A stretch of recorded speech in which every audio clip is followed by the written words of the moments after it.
Hello. Come. Yes.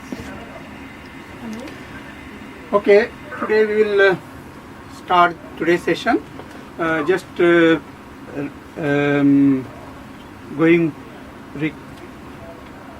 Recapitulating what we learned in the last two lectures. This is the block diagram of the computing the Mel frequency capital coefficients. Generally we compute 13 Mel frequency coefficients for each frame.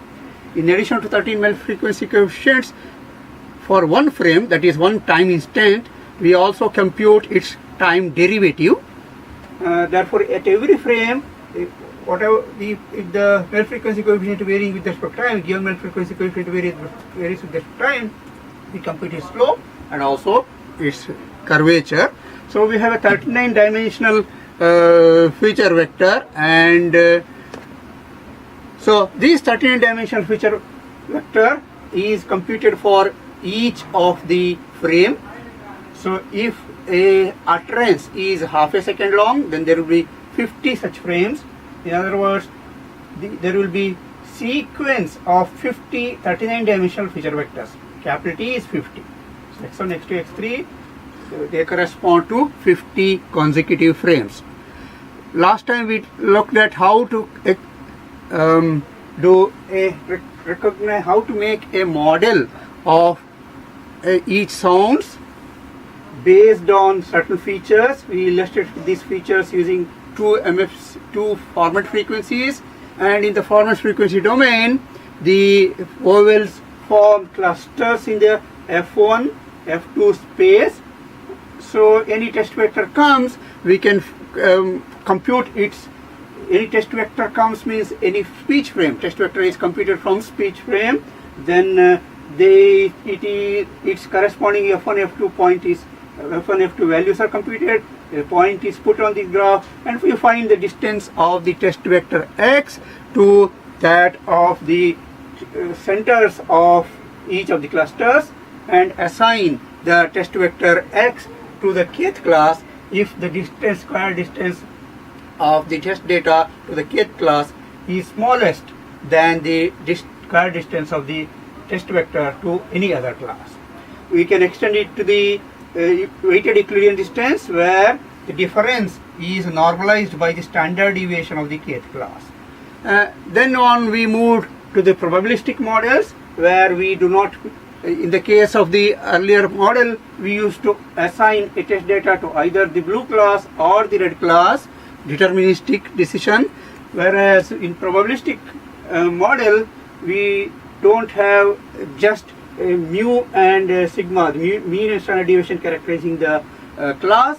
In addition, we assume a probabilistic model for the data points of that class. Normally we assume Gaussian distribution, and given the population mean and population standard deviation estimated from the training data, this expression gives the likelihood of any new test data belonging to this class. So it's the probability belonging to this class, therefore it is called a likelihood. So for every class, if there are 10 vowels or 50 sounds, we build models, probabilistic models, Gaussian model for each of the class. Each class model will have mu I and sigma I, or mu k and sigma k. The normal distribution associated with the kth class is denoted by capital N of mu k, sigma k. Mean and standard deviation are the parameters here, and we can, given any test data point, we can compute the likelihood of the test data belonging to kth class, and our goal is we will assign the test vector x to kth class if the likelihood of the test data belonging to kth class is highest than the likelihoods of the other classes. So that is where we stop. So we know if we have one speech vector, one feature vector, or one speech frame, we know how to classify it. But our goal is to recognize sentences. Sentences are made up of words, and words are made up of sequence of sounds. So for every sequence of sound, a word or a phrase, we get a large number of feature vectors. So if I say the word Mumbai, it may last, let's say 0.5 seconds, then the length of the feature vector sequence is 50, about 50, capital N is 50. Now if I say the same word Mumbai again, the length may vary because the speaking rate varies naturally even for the same person saying in the same acoustic environment and almost at the same time. So our goal, so in the earlier case we have for each class we had a probabilistic model and we could take the test data and compute its likelihood. Now what we have is a sequence of feature vectors representing a word. Therefore we will represent a word by the sequence of feature vectors. We form a template of the word which is a sequence, therefore we call it as a temporal pattern. So we make a temporal model of the word as the sequence of the feature vectors extracted from one token or one repetition, one utterance of that particular word. We do this for all the words. For example, if our goal is to recognize 10 digits, we speak digit 0, we remove the silence on either side because silence doesn't carry any information. So we use a speech, non-speech classifier, approximate one, and remove the silence, and then compute feature vectors for every 10 millisecond. Feature vectors correspond to the speech frame of the word 0. This sequence with the word 0 may be 16 frames long. So this sequence of length 50 forms the reference template for the digit 0. Similarly, we speak the digit 1, we form a reference template for the word 1, which may be just 37 frames long because word is a short word, and so on. Which means that the reference templates correspond to different words will be of different duration. So the 1, 2 will be shortest because there is just one vowel and a short consonant, which is a plosive consonant. So the lengths of the templates, reference templates, may be different. That's the first point. So this is once we form this reference template, a temporal pattern for each word, we have done the model generation part. Now we can look at the speech recognition aspect. In the speech recognition aspect, some word is spoken, some digit is spoken, we don't know which digit it is, but we know that it is between 0 and 9, one of the 10 digits. Then we remove the silence as usual and find out and extract the feature vector corresponding to the test data. So let us assume that some test speech has been spoken and we remove the silence, and the test feature vector sequence is of length capital N. Now what we will do is let's say this capital N is let's say 100, 1 second duration, and it's 100. Now we need to compare it with the reference template of the first word, in our case it is the word 0, which we said it corresponds to a sequence of length 60. So capital N is 60 and so let's say this is 60 and let's say the test word is 50 frames long. I'm just taking a nice number. So this, we don't know which word was spoken, but we first want to compare. We want to compare the whatever is spoken and the test feature word sequence with the reference feature vector sequence of the first word in our vocabulary, the word 0, which is of length 60. First note is that the length of the feature vector sequence, test feature vector sequence, and length of the first reference feature vector sequence need not be equal. So this can occur because the test feature itself is short and the reference feature word is long. It can happen because of that, or it can happen because of the speaking rate variation. I may sometimes speak slowly, sometimes I may speak fast, in which case the length of the test duration can increase or decrease. Or endpoint detection. Endpoint detection means silence removal. When you find out the boundary between the silence and the speech, what you are doing is essentially finding out the endpoint of the speech signal. that voice, speech, non-speech boundary detection, if it is wrong, then the length can vary. Third, worst case situation is even within the word there can be variations in the speaking rate. So that's what we are going to illustrate first in the next slide. And let me go to the slide which is not the classification of temporal patterns, but a slide which shows the waveform of the two Ahmedabad waves. Okay. Now this is two Ahmedabad waves. What I just want to show here is to play these Ahmedabad waves. Let me play these ones. First I will play the Ahmedabad wave.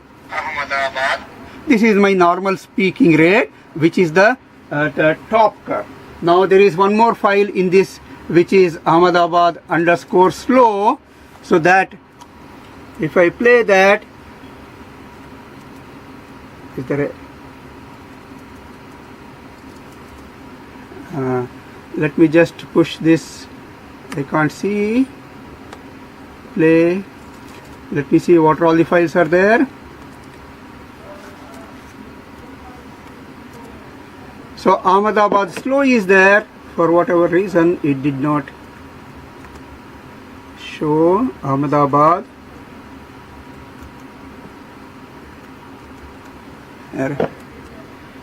Tab. Okay, I push slow.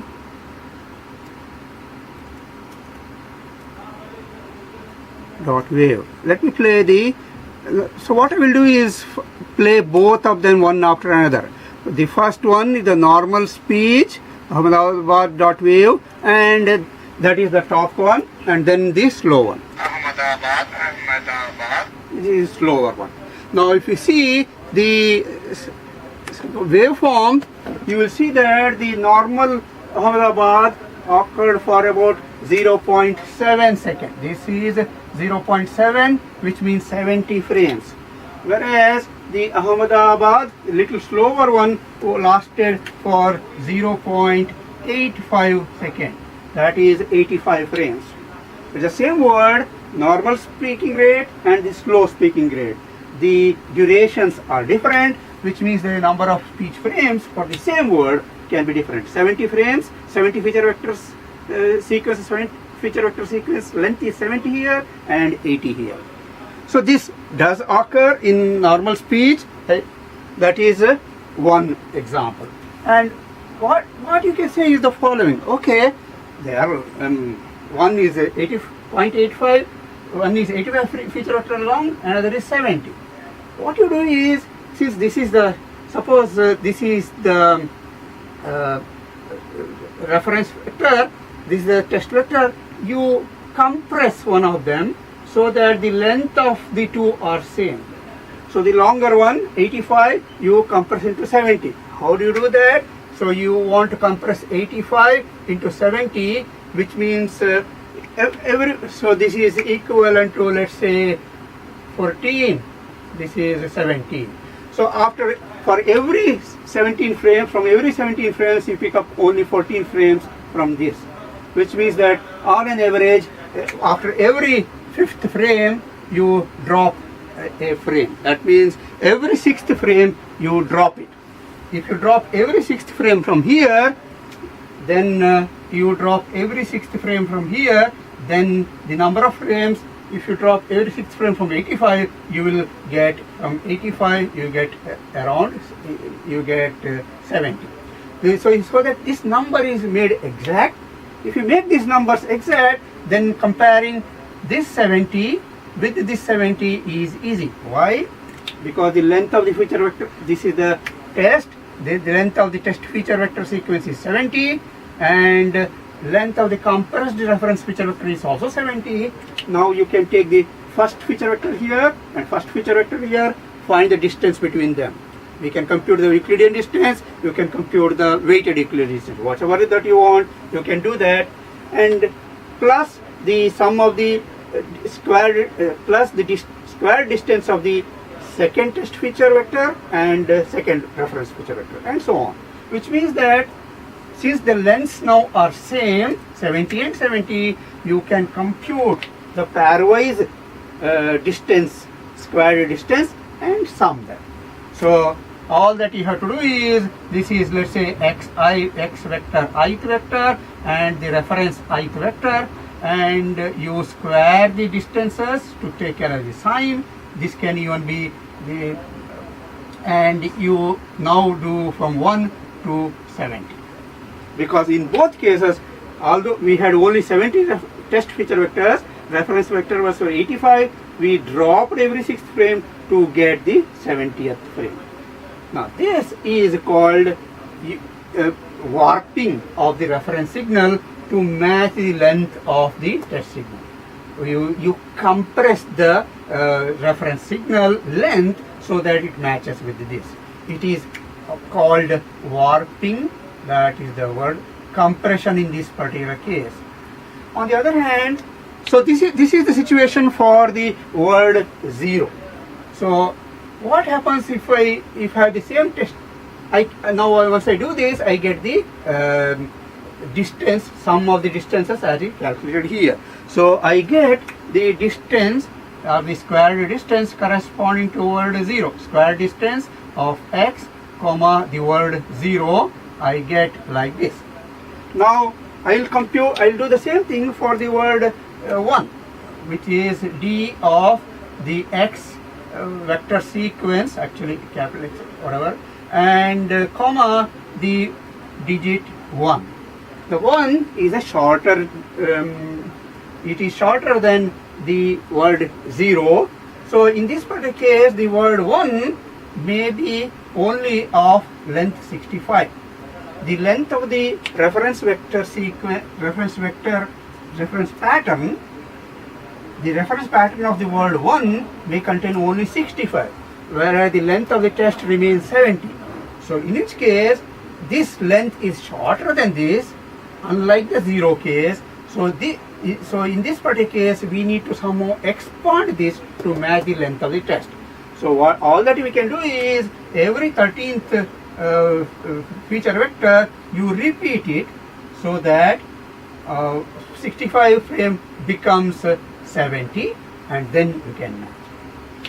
So this way you can uniformly compress or expand the reference template so as to match the length of the test feature vector and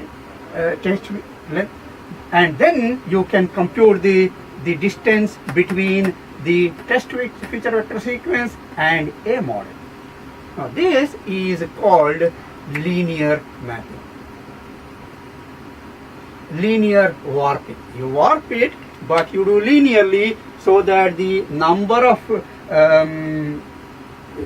the lengths of the test sequence, length of the reference vector sequence becomes same as that of the test feature vector sequence. But there is a problem. So you can see here, I have graphically compressed the time axis of the reference 0, the reference is below, with that of the test. I have visually shown here. If I do that, it doesn't necessarily match. Why? Let us say this is the word Ahmedabad. This is where this is M begins here. This is the letter M. I can see, I know that this is M because I can have learned it. And here the M is here. Now you see, even if after linear compression, the beginning of M here does not match with the beginning of M in the reference. Beginning of M here actually is near closer to the center of the sound this is So as I shown here, even if you compress the long reference template to match the length of the test reference sequence, the pairwise matching of the feature vectors will give rise to problems. If you draw a vertical line, this frame, for example, will match with the silence here, and so on.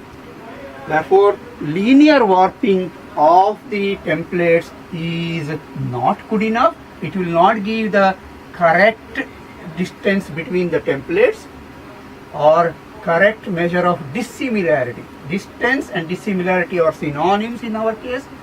So we need to do something different so that this first frame of the oval of the nasal M matches with the first frame of the oval M in the reference, which means that we cannot afford to match, even after linear compression, we cannot afford to match 10th frame here with necessarily the 10th frame here.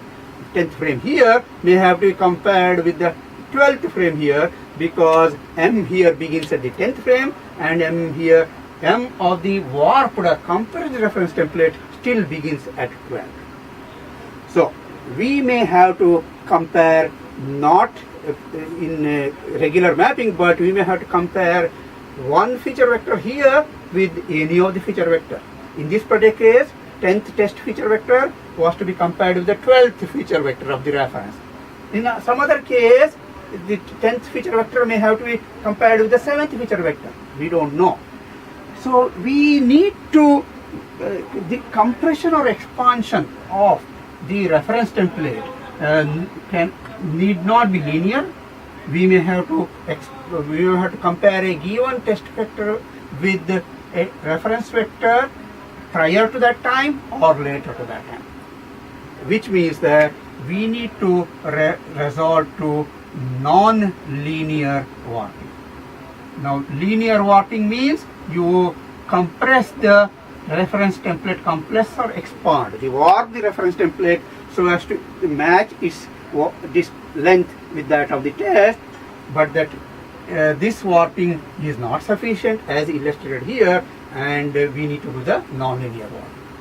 I will illustrate this little more better using the next slide, and what is shown in the next slide is the same sentence, same word, Ahmedabad, where in the top waveform, you can see that Ahmedabad is spoken slowly initially and fast later. On the other hand, in the lower curve, Ahmedabad was spoken fast initially and then slowly later. In both cases, you notice that this length is 0.7. I didn't have to do any compression of anything. If the lengths are exactly same and still the waveforms don't match. You see here, this one corresponds to this one. And Ahmad, for example, is up to here, whereas here it occupies almost 80%, whereas here Ahmad occupies only 50%.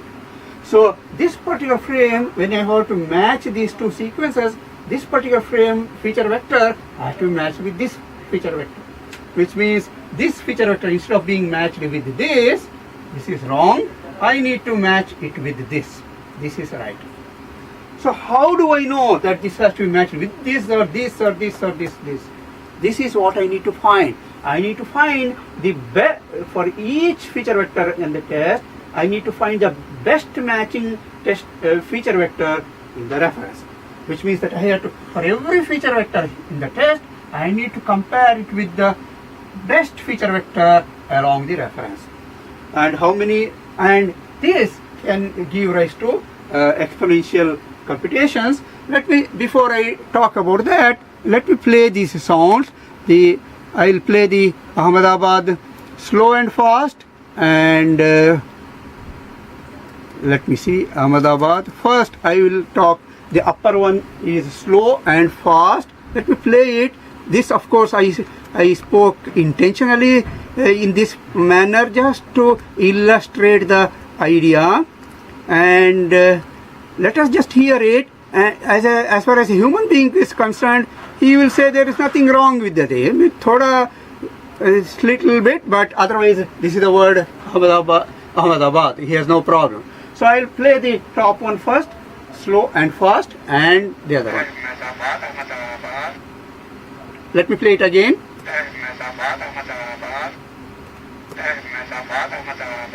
See, Ahmedabad. So the speaking rate. Okay.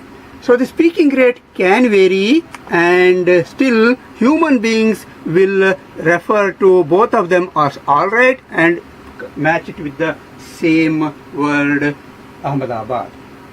Okay. So I expanded the curve. So this particular beginning feature vector of the letter A, that has to be matched with this and not with this. Okay. Which means that take any feature vector. This feature vector, the only constraint is that the first feature vector here has to be matched with the first feature vector. That you don't have a choice. Similarly, the last feature vector here has to be matched with the last feature vector here. You don't have a choice. But any other intermediate feature vectors, I am looking at here at the waveform, but the corresponding feature vectors, you don't know this feature vector, which is let's say the beginning of the sound M, that has to match somewhere here. We don't know whether this has to be in this. Suppose we reverse the role of these ones. In this particular case, I assumed that this is the test and this is reference.